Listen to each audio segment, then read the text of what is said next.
January 22nd, 1943, Guadalcanal.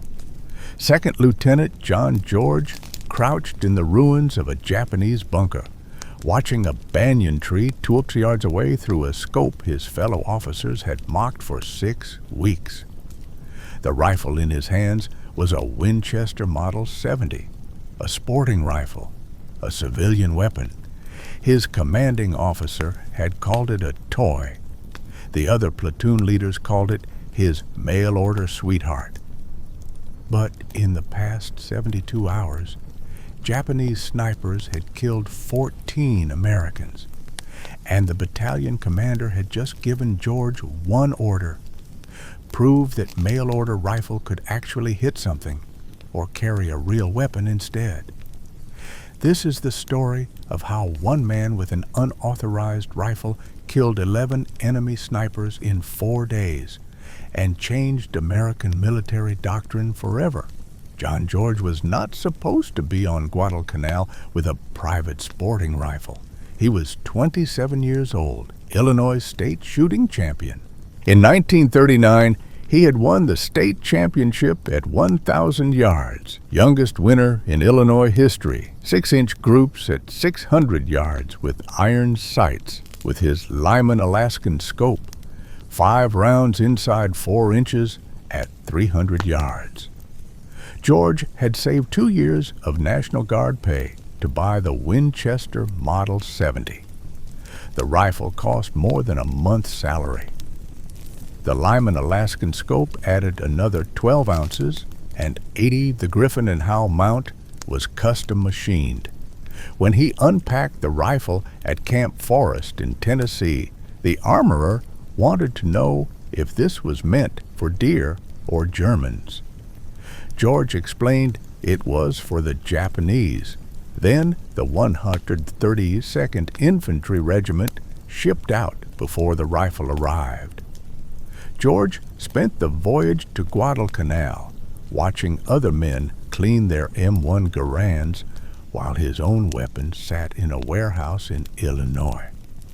He requested it be forwarded through military mail. 6 weeks later, late December 1942, a supply sergeant handed him a wooden crate marked "Fragile." Inside was the rifle he had saved 2 years to buy. The Winchester weighed 9 pounds. The scope added another 12 ounces. The M1 Garand issued to every other man in his battalion weighed 9.5 pounds with no magnification. George's rifle was bolt action, 5 rounds. The Garand was semi-automatic, 8 rounds. Captain Morris examined the Winchester and made his assessment clear. Leave the sporting rifle in your tent and carry a real weapon. George carried it anyway. The 132nd Infantry had relieved the Marines on Guadalcanal in late December. The Marines had fought since August. They had taken Henderson Field and held it. But they had not taken Mount Austin, and they had not cleared the Japanese from the coastal groves west of the Matanicow River. George's battalion attacked Mount Austin on December 7th. They fought for 16 days, lost 54 men killed and 2 wounded before finally taking the western slope on January 2nd. By then, George had fired his Winchester exactly 0 times in combat. The jungle around Point Cruz was different. No bunkers, no fixed positions. Just Japanese soldiers who had retreated west from Henderson Field and dug into the massive trees. Some of those soldiers were snipers. They had scoped Arisaka-type night rifles. They knew the jungle. They knew how to wait. January 9th, a sniper killed Corporal Davis while he filled canteens at a creek. January 20th, another sniper killed 2 men from Ella Company during a patrol. January 1st, 3 more men died. 1 was shot through the neck from a tree the patrol had walked past twice. The battalion commander summoned George that night. Japanese snipers were killing his men faster than malaria. He needed someone who could shoot. He wanted to know if that mail-order rifle could actually hit anything. George explained his credentials. Illinois State Championship, 1,000 yards, 6-inch groups. The commander gave him until morning to prove it. George spent the night checking his rifle. The Winchester had been packed in Cosmoline for the ocean voyage. He cleaned it again, checked the scope mounts, loaded 5 rounds of .36 hunting ammunition he had packed in Tennessee, military ball ammo, the same cartridge the Garand fired. At dawn on January 22nd, George moved into position in the ruins of a Japanese bunker his battalion had captured 3 days earlier. The bunker overlooked the coconut groves west of Point Cruz. Intelligence said the Japanese snipers operated from the large banyan trees in that area. Some reached 90 feet tall, with trunks 8 feet thick. A sniper could climb one of those trees before dawn and sit there all day without being seen. George had brought no spotter, no radio man, just his rifle, a canteen, and 60 rounds of ammunition in stripper clips. He settled into the bunker and began to watch the trees through his scope. The Lyman Alaskan had 2.5 power magnification. Not much, but enough to see movement in the branches that the naked eye would miss. The jungle was never silent. Birds, insects, the distant sound of artillery. George had learned to filter out the noise and focus on movement. He glassed the trees slowly, left to right, top to bottom. At 9:01 a.m., he saw it. A branch moved, no wind, just a small shift. 87 feet up in a banyan tree, a yard away. George watched. The branch moved again. Then he saw the shape. A man, dark clothing, positioned in a fork where 3 branches met. The Japanese sniper was facing east, watching the trail where George's battalion had been moving supplies. George adjusted his scope. 2 clicks right for wind. He controlled his breathing. The Winchester's trigger was glass smooth, 3.5 pounds. He had spent hours adjusting it at Camp Perry before the war. Now, he would find out if a civilian target rifle could kill a man trained to kill him first. George squeezed the trigger. The Winchester kicked into his shoulder. The sound cracked through the jungle. 240 yards away, the Japanese sniper jerked and fell. He dropped through the branches. His body tumbled 90 feet and hit the ground near the base of the banyan tree. George worked the bolt. The empty cartridge ejected. He chambered another round. He kept his scope on the tree, waited for movement. Nothing. The sniper's partner would be close. Japanese snipers worked in pairs, 1 shooter, 1 spotter. If George had just killed the shooter, the spotter was somewhere in that tree or in the trees nearby. George scanned the surrounding banyans. At 9:43 a.m., he found the second sniper. Different tree 60 yards north of the first. This one was lower, maybe 50 feet up. The Japanese soldier was moving down the trunk, retreating. He had heard the shot and knew his position was compromised. George aimed, led the movement, fired. The second sniper fell backwards off the tree. His rifle clattered through the branches ahead of him. Both hit the jungle floor within seconds of each other. 2 shots, 2 kills. George reloaded his Winchester from a stripper clip. His hands were steady. His breathing was controlled. This was no different than shooting at Camp Perry, except the targets shot back. At 11:21 a.m., a Japanese bullet struck the sandbag 6 inches from George's head. The impact sprayed dirt into his face. He rolled left and pressed himself against the bunker wall. The shot had come from the southwest, different direction than the first 2 snipers. George waited 3 minutes before moving. He inched back to his firing position and glassed the trees to the southwest. The shooter would have moved after taking the shot. Basic sniper doctrine, shoot and relocate. But in jungle, this dense, relocation options were limited. George found him at 11:38 a.m. Third tree from the left in a cluster of 5 banyans. 73 feet up, the Japanese sniper had repositioned to a different branch but remained in the same tree. A mistake. George put the crosshairs on the dark shape and fired. The third sniper fell without making a sound. By noon, George had killed 5 Japanese snipers. Word spread through the battalion. Men who had mocked his mail-order rifle now asked if they could watch him work. George refused. Spectators drew attention. Attention drew fire. The Japanese snipers adapted after the 5th kill. They stopped moving during daylight. George spent the afternoon glassing trees and seeing nothing. At 1600 hours, he returned to battalion headquarters. Captain Morris was waiting. The mockery was gone from his voice. He wanted George back in position at dawn.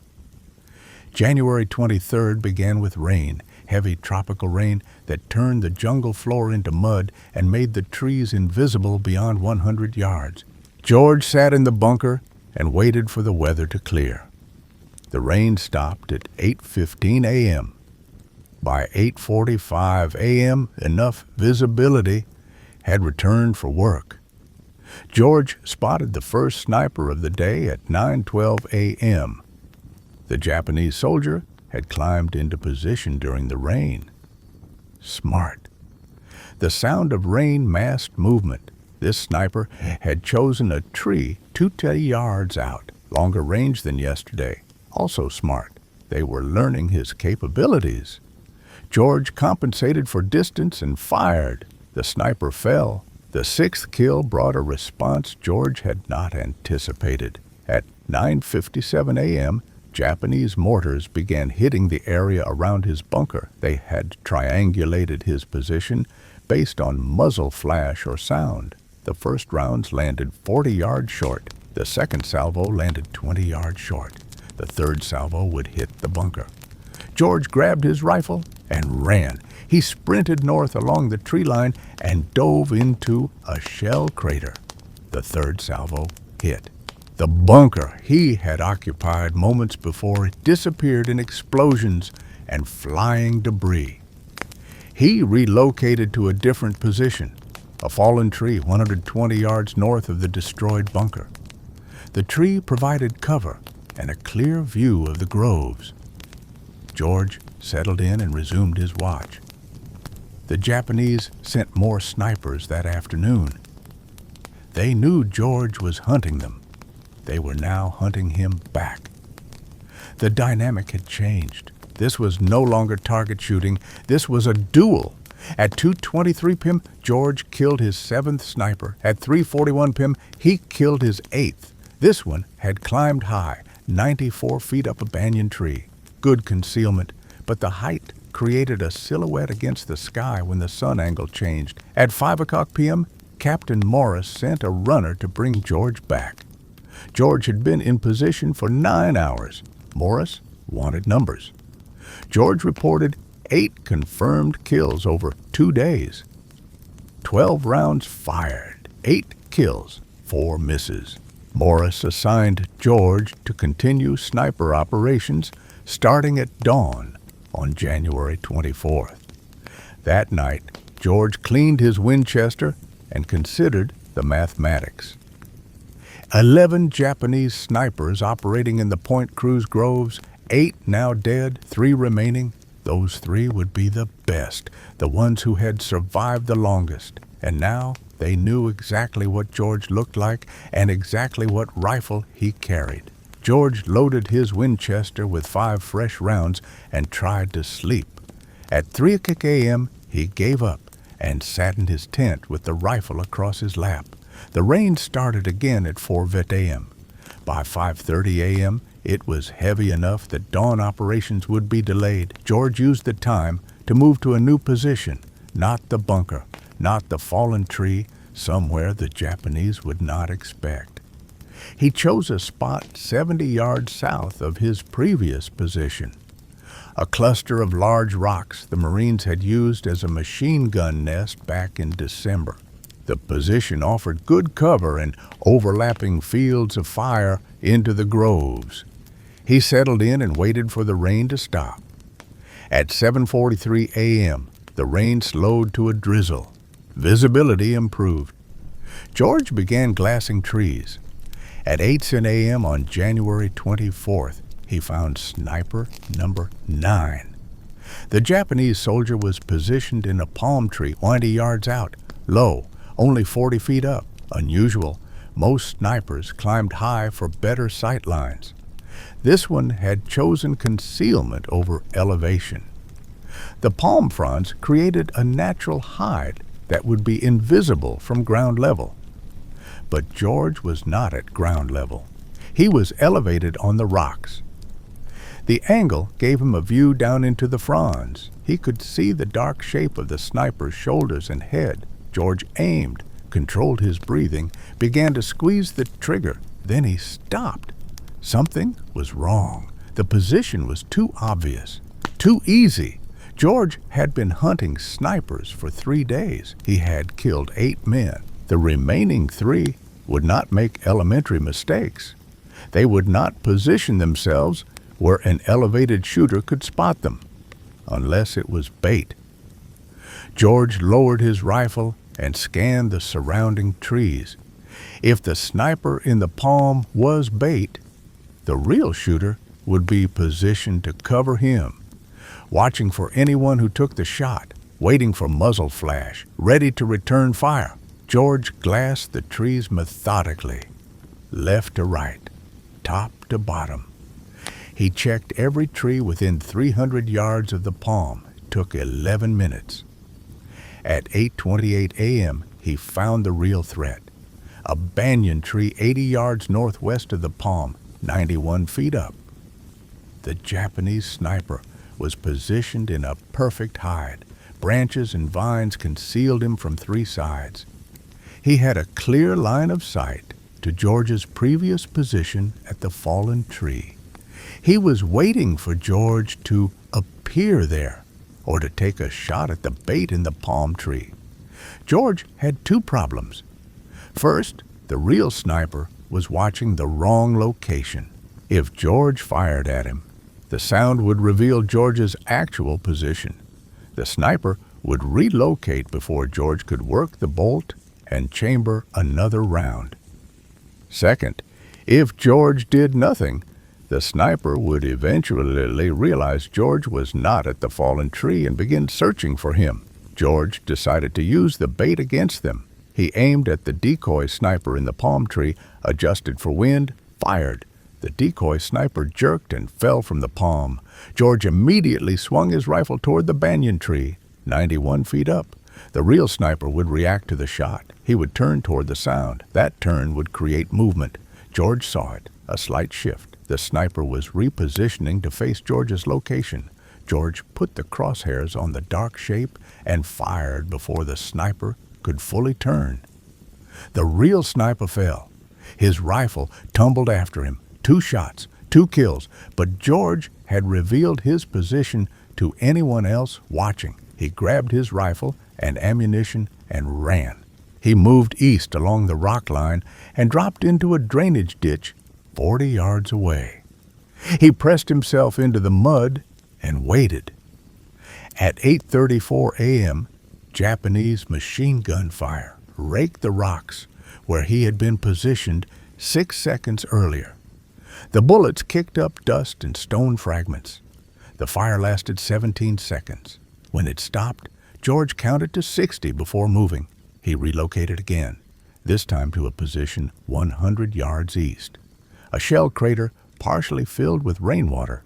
George settled into the crater with the water up to his chest. He rested the Winchester on the crater rim and resumed glassing trees. 10 confirmed kills, 1 remaining. The 11th sniper would be the best, the smartest, the most experienced. He had watched 10 of his comrades die over 3 days. He knew George's tactics. He knew George's rifle. He knew George's approximate location. And somewhere in those trees he was watching, waiting, planning. George scanned the jungle through his scope. The Lyman Alaskan magnification made distant shapes visible but not identifiable. Every dark spot could be a branch or a man. At 9:47 a.m., he realized his mistake. The 11th sniper was not in the trees. He was on the ground, and he was moving toward George's position. George saw the movement at the edge of his peripheral vision. 60 yards south, low to the ground, a shape moving through the undergrowth parallel to the tree line. The Japanese sniper was using the jungle floor vegetation for cover. Ferns, vines, fallen branches. He was crawling toward George's last known position at the rocks. George remained motionless in the water-filled crater. The Winchester was already shouldered. His breathing was controlled. But the angle was wrong. The crater rim blocked his view of the approaching sniper. George would have to rise up to get a clear shot. Rising up would expose him. The Japanese sniper stopped moving at 9:52 a.m. He had reached a position 40 yards from the rocks. He was studying the rocks, searching for movement, for any sign of his target. George waited. Patience was the primary skill of sniper work, the ability to remain still, to let time pass, to wait for the right moment rather than force a bad shot. At 9:58 a.m., the Japanese sniper began moving again. He crawled forward, 35 yards from the rocks, 30 yards, 25 yards. He was approaching from the south side, the seed that George had used when he evacuated under machine gun fire. George understood the tactic. The Japanese sniper had watched the machine gun attack. He knew George had moved east from the rocks. He was now working his way along the most likely escape route, hunting George the way George had been hunting him. At 10:03 a.m., the Japanese sniper reached the rocks. He moved into the machine gun nest and took up a position facing east, toward the drainage ditch, toward the area where George should have relocated. The sniper was now 38 yards from George's actual position in the water-filled crater, but he was facing the wrong direction. His back was exposed. George had a clear shot, center mass, 38 yards, an easy shot even without a scope. But George hesitated. This sniper had survived 10 days of American operations in the Point Cruz groves. He had outlived 10 other snipers, men who had been killed because they made mistakes. This man would not make mistakes. The position in the rocks was too exposed, too vulnerable. No experienced sniper would remain there for more than a few seconds. This had to be another decoy, another bait position. George kept his scope on the sniper in the rocks, but expanded his awareness to the surrounding area. If this was bait, the real threat would be positioned to cover it, somewhere with line of sight to anyone who took the shot. At 10:06 a.m., George found it. A second Japanese soldier, 70 yards northwest of the rocks, behind a fallen tree trunk. This soldier was not moving, not repositioning, just watching, waiting. His rifle was aimed toward the drainage ditch where George should have been hiding. 2 men, not 1. The 11th sniper had brought support, or perhaps these were the final 2 snipers, numbers 10 and 11, working together. George made his decision. He could not shoot both men before they reacted. The bolt-action Winchester required him to work the action between shots. That gave them time to locate him and return fire. He needed a different approach. George slowly lowered himself deeper into the water. He submerged until only his eyes and the top of his head remained above the surface. He kept the Winchester pointed skyward to keep water out of the barrel. Then he waited. At 10:13 a.m., the Japanese soldier in the rocks stood up. He had spent 10 minutes watching the drainage ditch and seen nothing. He believed George had moved farther east. He turned and signaled to his partner behind the fallen tree.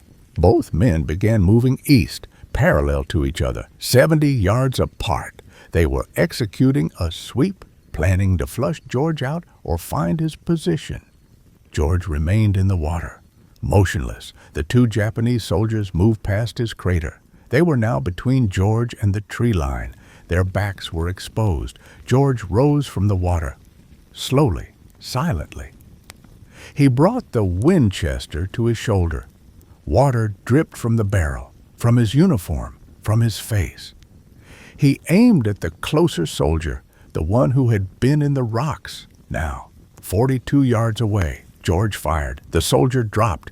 George worked the bolt, chambered another round, swung the rifle toward the second soldier behind the fallen tree.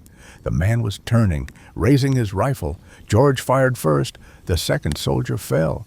11 shots fired over 3 days, 11 Japanese snipers dead. George had cleared the Point Cruz groves of the threat that had killed 14 Americans in 72 hours. But as George climbed out of the crater and retrieved his spent cartridges, he heard a sound that made him freeze. Voices, Japanese voices, coming from the tree line, multiple men moving toward the fallen soldiers. George had killed the snipers, but the snipers had not been working alone. George dropped back into the crater. The water was cold, muddy.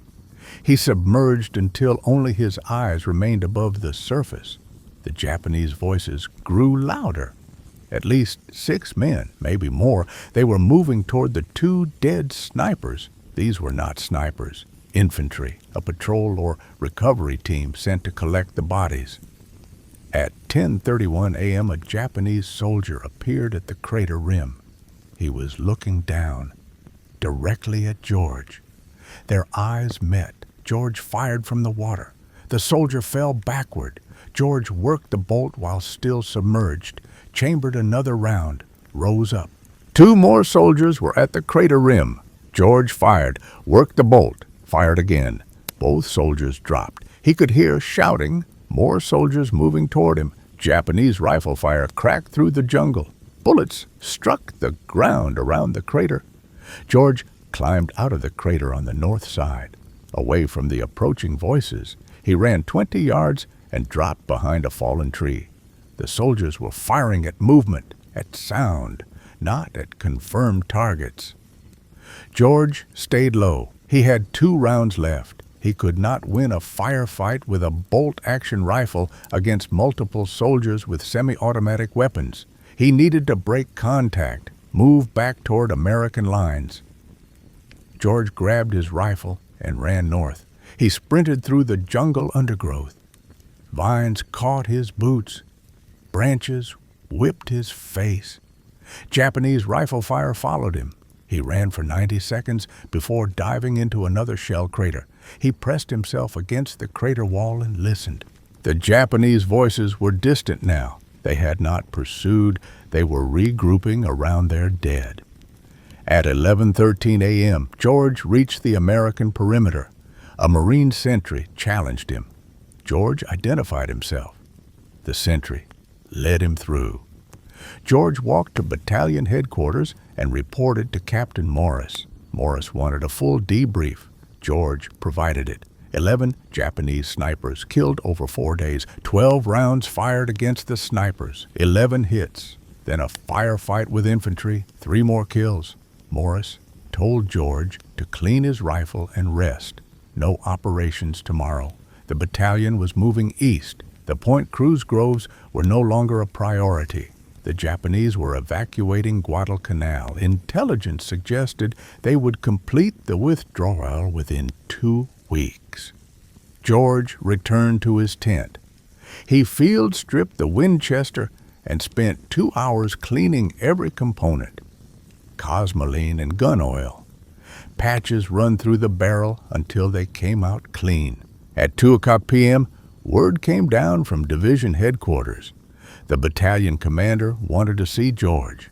George walked to headquarters wondering if Morris had filed a negative report.